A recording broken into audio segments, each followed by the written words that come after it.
വയ്യ നെട്ടൂരാനെ, എത്ര നാൾ ഈ രാഷ്ട്രീയ പുതപ്പിൽ എനിക്ക് ഞാനല്ലാതെ കഴിയാൻ പറ്റും? ഒരു മനുഷ്യനല്ലേടോ ഞാൻ. DK, തന്റെ യുദ്ധക്കളത്തിൽ അങ്ങോട്ടും ഇങ്ങോട്ടും വെട്ടി മരിക്കുന്നത് താൻ തന്നെ. വിട്ടുവീഴ്ചകൾക്ക് തയ്യാറാകണം. തനിക്കും സേതുവിനും ഇനി ഒരുമിച്ച് കഴിഞ്ഞൂടെ? എന്തോന്ന് വിട്ടുവീഴ്ച? ഞാൻ എന്ത് ചെയ്യണമെന്നാ താൻ പറയുന്നത്?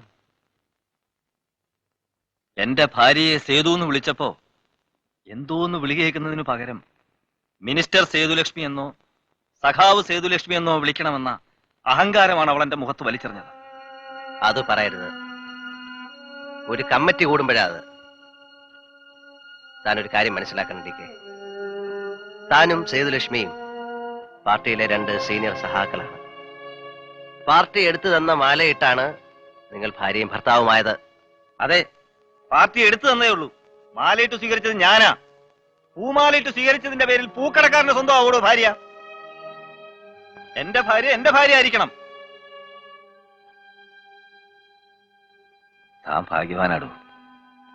ഈ വീട്ടിൽ അന്നമ്മൂന്ന് വിളിക്കുമ്പോ വിളി കേൾക്കാൻ ഒരു ഭാര്യയും മടിയിലിരുത്തി കൊഞ്ചിക്കാൻ ഒരു മകനുമുണ്ട്. എനിക്കുമുണ്ടൊരു ഭാര്യ, എന്നേക്കാൾ വലിയ ഭാര്യ. മോനുണ്ട്.